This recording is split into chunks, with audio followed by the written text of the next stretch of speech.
வணக்கம். செல்வகுமாரின் மாலை வானிலை ஆய்வறிக்கை. அதிகாரப்பூர்வ வானிலை அறிக்கைக்கு இந்திய வானிலை ஆராய்ச்சித்துறை அறிக்கையை பார்க்கவும். 2025 அக்டோபர் 2 காந்தி ஜெயந்தி தின மாலை ஆய்வறிக்கை. வங்கக்கடலில் ஒடிசா கடலோரம் நீடித்துக் கொண்டிருந்த, அதாவது வடக்கு ஆந்திர பிரதேசம் தெற்கு ஒடிசா பகுதியில் நிலை கொண்டிருந்த ஆழ்ந்த காற்றழுத்த தாழ்வு மண்டலம் டீப் டிப்ரெஷன் இன்றைக்கு மாலை கோபால்பூர் அருகே கரை கடந்து கொண்டிருக்கிறது, உள்ளே போய் கொண்டிருக்கிறது. மேலும் அரபிக்கடலில் நீடித்துக் கொண்டிருந்த அந்த டிப்ரெஷன் தொடர்ந்து மேற்கு நோக்கி மெல்ல விலகி நகர்ந்து சென்று கொண்டிருக்கிறது. குஜராத் கடற்கரையை துவாரகாவை விட்டு விலகி சென்று கொண்டிருக்கிறது. காலை 110 இருந்தது, இப்போ 155 கிலோமீட்டர் தொலைவில் சற்று விலகி இருக்கு. சரி, ஓகே. தமிழ்நாட்டில் மழை எதிர்பார்த்திருந்தோம் இன்றைக்கு, ஆனால் எதிர்பார்த்ததை விட கூடுதல் பரப்பில் பெய்ய தொடங்கி இருக்கு. இப்போ எங்கெல்லாம் மழை பொழிவு தொடங்கி இருக்குன்னு பார்த்தீங்கன்னா மதுரை மாவட்டம் அதாவது திருமங்கலம் மற்றும் அதற்கு சுற்றுவட்டார பகுதியில் மழை தொடங்கி இருக்கு. மேலும் பார்த்தீங்கன்னா அழகர் கோவில் நத்தம் பகுதியிலையும் மழை தொடங்கி இருக்கு. இந்த அழகர் கோவில் நத்தம் மழை பொழிவும் அப்படியே தீவிரமடைந்து புதுக்கோட்டை சிவகங்கை மாவட்ட பகுதிகளை நோக்கியும் டெல்டா மாவட்ட பகுதியை நோக்கியும் இன்றைக்கு நள்ளிரவுக்குள் நகரும். அடுத்தபடியாக பார்த்தீங்கன்னா வால்பாறை பகுதியிலையும் மழை. வால்பாறைக்கு பகுதியில் நுழைந்த மழை கொடைக்கானல் பகுதியை நோக்கி பழனி கொடைக்கானல் இடைப்பட்ட பகுதியை நோக்கி நகர்ந்து கொண்டிருக்கு. அடுத்தபடியாக பார்த்தீங்கன்னா சேலம் மாவட்டம் ஈரோடு மாவட்டத்தில் தொடங்கிய மழை, ஈரோடு மாவட்டம் காவிரி கரையோரத்தில் தொடங்கிய மழை மேட்டூர் எடப்பாடி மற்றும் ஈரோடு மாவட்டத்தோட அதாவது நாமக்கல் மாவட்டத்தோட திருச்செங்கோடு இந்த பகுதியில் மழைப்பொழிவை தொடங்கி இருக்கிறது. நாமக்கல் மாவட்டம் கொடுமுடி வரைக்கும் கூட, அதாவது ஈரோடு மாவட்டம் கொடுமுடி எல்லை வரைக்கும் கூட அந்த மழைப்பொழிவு தீவிரமடைந்திருக்கு. பரவலாக காவிரி கரையோர நாமக்கல் மற்றும் சேலம் மாவட்ட பகுதிகளில் நல்ல மழை. அதே போல மேட்டூர் அதன் ஒட்டியுள்ள பகுதிகளிலையும் மழை தொடங்கியிருக்கு. இந்த மழைப்பொழிவு அப்படியே கிழக்கு நோக்கி நகரம். ஒருவேளை அது செயலிழந்து போனாலும் கிழக்கு கடலோரத்துக்கு, அதாவது கடலோர மாவட்டங்களுக்கு உள்ளே வேலூர், திருப்பத்தூர், திருவண்ணாமலை மாவட்டங்கள் ஆங்காங்கே உளுந்தூர்பேட்டை சுற்றுவட்டாரம் ஏற்கனவே மழை பெய்து கொண்டிருக்கு. உளுந்தூர்பேட்டை சுற்றுவட்டார பகுதி இப்படி ஆங்காங்கே மழைப்பொழிவை தொடங்கி கடலோரத்திற்கு இன்றைக்கு நள்ளிரவிலே வந்து மழைப்பொழிவை கொடுக்கும். பெரும்பாலும் டெல்டாவின் வடக்கு பகுதி தொடங்கி வடகடலோரம் வரைக்கும் இன்றைக்கு நள்ளிரவு மழை வாய்ப்பு இருக்குது.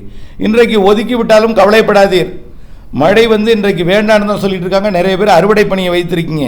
அப்படி இருக்கும் பொழுது இன்றைய மழைப்பொழிவு கடலூர், மயிலாடுதுறை, அரியலூர், பெரம்பலூருக்கு வடக்கே, அப்படியே கடலூர் மற்றும் கள்ளக்குறிச்சி, விழுப்புரம், புதுச்சேரி, சென்னை, திருவள்ளூர், காஞ்சிபுரம், செங்கல்பட்டு, ராணிப்பேட்டை, வேலூர் இந்த மாவட்டங்களுக்கு மழை உறுதியாக தெரிகிறது.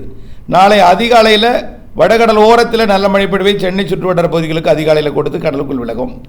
பிறகு நாளை மதியம் மேற்கு தொடர்ச்சி மலை மாவட்டங்களில் மழை தொடங்கி நாளை மாலையில் டெல்டா மாவட்டங்கள் உட்பட எல்லா மாவட்டங்களுக்குமே, காற்று பகுதி தவிர்த்து பிற பகுதிகளுக்கு எல்லா மாவட்டங்களுக்குமே ஆங்காங்கே ஒதுக்கி சென்னை உட்பட கிருஷ்ணகிரி, தருமபுரி உட்பட புதுக்கோட்டை, சிவகங்கை, ராமநாதபுரம் உள்பகுதி உட்பட டெல்டா மாவட்டங்கள் உட்பட டெல்டா மாவட்டங்களுக்கெல்லாம் நாளைக்கு நல்ல கனமழையே இருக்குது உறுதியாக. அறுவடை விவசாயிகள் தயவு செய்து, நிறைய பேர் நாளைக்கு அறுவடை செய்யலாமா அப்படின்னு கேட்டே இருக்கீங்க. வரும் வழியில் நான் பார்க்குறேன், அறுவடையே செய்யாமல் நெல் தானியங்கள்லாம் அப்படியே வயல்லே இருக்குது, முதிர்ந்து போய் முருகி போய் வெயிலில் கொட்டும் கண்டிஷன்லாம் அப்படி இருக்குது நிறைய இடங்களில். காரணம் தெரியல, அறுவடை பண்ணாமல் வச்சுருக்கீங்க. நாளை அறுவடை பண்ணிவிடுங்க. நாளை இரவு மழை வந்துடும். உதிர்ந்து போகவோ அல்லது சாய்ந்து போகவோ வாய்ப்பு இருக்குது. பரவாயில்லை. அடுத்தபடியாக தண்ணீர் தேங்கவும் வாய்ப்பு இருக்குது. நாளை மாலை, அதாவது வெள்ளிக்கிழமை 3ஆம் தேதி புதுக்கோட்டை, சிவகங்கை மாவட்டத்துக்கு கனமழை பொழிவை கொடுக்கும். திருச்சி, அரியலூர், பெரம்பலூர், தஞ்சாவூர் மற்றும் வடக்கே கிருஷ்ணகிரி, தருமபுரி, சேலம், நாமக்கல், திருப்பத்தூர், வேலூர், ராணிப்பேட்டை, திருவண்ணாமலை, கள்ளக்குறிச்சி மற்றும் கடலூர் இந்த மாவட்டங்கள் அப்படியே பார்த்தீங்கன்னா டெல்டா மாவட்டங்களுக்கு நள்ளிரவுக்குள் வந்து நல்ல ஒரு கனமழை பொழிவு டெல்டாவிற்கும் கொடுக்கும். டெல்டாவிற்கு கோடியக்கரை முனை நாளைக்கு ஒதுக்கினாலும் நாளை மறுநாள் உண்டு. இது நாளை டெல்டாவிற்குள் வந்து மன்னார்குடி, அதற்கு வடக்கே அப்படியே டெல்டாவின் கோடியக்கரை முனை ஒதுக்கலாம். ஆனால் கோடியக்கரை முனைக்கும் வாய்ப்பு இருக்குது நாளை 3ஆம் தேதி. ஆனால் வடகடலோரம் புதுச்சேரி, சென்னை இடைப்பட்ட பகுதியில் நல்ல மழைப்பொழிவு தெரிகிறது நாளை. புதுச்சேரி, சென்னை, கடலூர், விழுப்புரம், கள்ளக்குறிச்சி, திருவண்ணாமலை, திருப்பத்தூர், வேலூர், ராணிப்பேட்டை இதில் நாளை 3ஆம் தேதி கனமழையே தெரிகிறது. எல்லா மாவட்டங்களுக்கும் இருக்குங்க, காற்று பகுதி தவிர்த்து. சரி, 4ஆம் தேதி காற்று பகுதிக்கும் மழைப்பொழிவை கொடுக்கும்.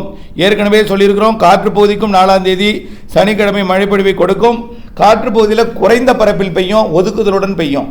பிற மாவட்டங்களில் இன்னும் கொஞ்சம் கூடுதல் பரப்பில் பெய்யும். 4ஆம் தேதி பரவலான மழை, 4ஆம் தேதி சனிக்கிழமை பரவலான மழை, டெல்டாவின் கோடியக்கரை முனை உட்பட. அப்படின்னு என்ன அர்த்தம்?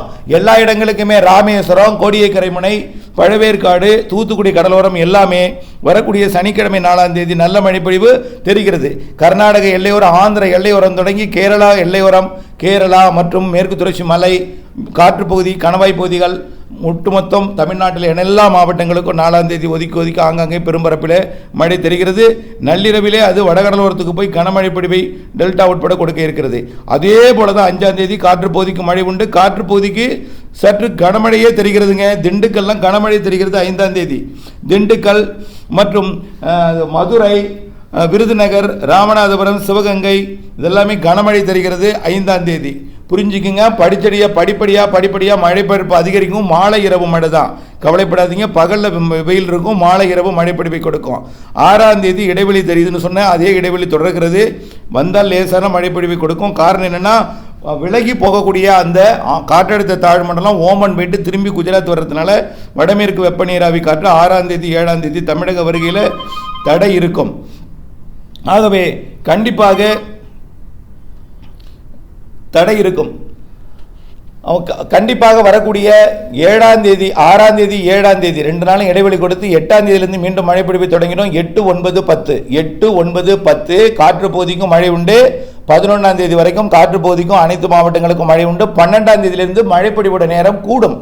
மதியமே மழைப்பொழிவை தொடங்கலாம். 12ஆம் தேதிக்கு மேலே 13, 14, 15 வரைக்கும் மதியமே மழைப்பொழிவை தொடங்கும். 15ஆம் தேதிக்கு மேலே 11 மணிக்கே காலையே மழைப்பொழிவை தொடங்கினோம். அக்டோபர் 18ஆம் தேதி வடகிழக்கு பருவமழை தொடங்குகிறது என்று ஏற்கனவே சொல்லிவிட்டோம். ஆகவே கண்டிப்பாக வரக்கூடிய நாட்களில் மழைப்பொழிவு எல்லா இடங்களுக்கும் கிடைக்கும். இன்னும் தொடங்கலையே, ஒதுக்குதே, இந்த கவலையை தயவு செய்து ப்ளீஸ் இந்த குழப்பத்தையே விட்டுருங்க. தயவுசெய்து சொல்லிட்டீங்க. பெய்யலையே, ஒதுக்கத்தான் செய்யும். நாளைக்கு ஒதுக்கும், இன்னைக்கு ஒதுக்கும், ஒதுக்கித்தான் பெய்யும். கொஞ்சம் கொஞ்சமாக பரப்பில் அதிகரிக்கும். 4ஆம் தேதி 5ஆம் தேதி பரப்பில் மேலும் கூடியிருக்கும். அப்போ ஒரு சில இடங்களில் ஒதுக்கி இருந்தாலும் தயவு செய்து கப் சுப்னு இருங்க, பொறுமையாக இருங்க. அதாவது என்ன சொல்கிறேன்னா, உங்களுடைய குழப்பத்தை தவிர்ப்பதற்காக இந்த அழுத்தம் திருத்தமான ஒரு அறிக்கை நான் கொடுக்குறேன். ஒதுக்குதே, இந்த வருஷம் பெய்யாது போல இருக்கு அப்படின்னு ஒரு பக்கம் வெள்ளமே கொண்டு வரும் போல ஒரு பக்கம் தன் மனதை போட்டு குழப்பி கொண்டு தானும் குழம்பி குடும்பத்தினரும் குழப்பறீங்க. தயவு செய்து பொறுமையாக இருங்க. 4, 5 பரவலான மழை, அதில் ஒதுக்கி இருந்தால் பரவாயில்ல. 6, 7 கழித்து 8ஆம் தேதியிலிருந்து தொடங்கக்கூடிய மழை, 12ஆம் தேதியிலிருந்து மிகச்சிறப்பான மழை. காற்று பகுதிக்கெல்லாம் மழை பகுதியாக மாறிடும். அப்புறம் காற்று பகுதினே கிடையாது. ஒட்டுமொத்த தமிழ்நாட்டுக்கு மழை. தாராபுரம், பழனி எல்லாமே மழை. தயவு செய்து ஒரு 2 நாள் 3 நாள் பொறுத்துங்க. 4ஆம் தேதி 5ஆம் தேதி எதிர்பாருங்க. அதில் ஒதுக்கி இருந்தால் 8ஆம் தேதி எதிர்பாருங்க. 12ஆம் தேதியிலிருந்து நல்ல மழை. வடகிழக்கு பருவமழை தொடங்கும் வரைக்கும் 12ஆம் தேதிக்கு மேலே படிப்படியாக நேரம், மழைப்பொழிவோட நேரம் முன்கூட்டியே தொடங்கும். மதியம் தொடங்குவது 11 மணி, 12 மணி என்பது 11 மணியாக தொடங்கினோம். அப்புறம் அக்டோபர் 18 காலையே வந்துடும் மழை. அதிகாலையிலிருந்து எப்போனாலும் மழை பெய்யலாம். வடகிழக்கு பருவமழையாக தீபாவளிக்கு முன் மாறிடும். அது தொடர்பான விரிவான அறிக்கை நாளை சமர்ப்பிக்கிறேன். தீபாவளி வணிகர்களுக்கான அறிக்கை, அறுவடை விவசாயிகளுக்கான அறிக்கை. இதை பார்த்தாலே அறுவடை விவசாயிகளுக்கு புரியும். தயவுசெய்து மாலை இரவு மழை தான். ஆனால் வைக்கோலை சேமிப்பது கடினம். 6, 7 இடைவெளி இருக்குது, அதுலேயும் தூரல் இருக்கும். இன்றைக்கு மழை வந்துட்டு இருக்கு டெல்டாவிற்கு. ஆனால் ஒதுக்கிட்டு போக வாய்ப்பு இருக்கு. நாளைக்கு வேதாரண்யத்தை ஒதுக்கலாம். ஆனால் டெல்டாவில் பெரும்பாலான போது தெரியும் பெய்யும். 4ஆம் தேதி 5ஆம் தேதி ஒதுக்குதலுக்கு வாய்ப்பு இல்லை. காற்று பொதிக்கும் பொழியும். புரிந்திருக்கும் என்று நினைக்கிறேன். இணைந்திருங்கள், குழப்பிக் கொள்ளாமல் நம்பிக்கையுடன் இருப்பது உங்களுடைய கடமை. இருகரம் கூப்பி கேட்டுக்கொள்கிறேன். பொறுமை, நம்பிக்கை அவசியம். கண்டிப்பாக மழை பெய்யும். நம்பிக்கையுடன் இருங்கள். நன்றி.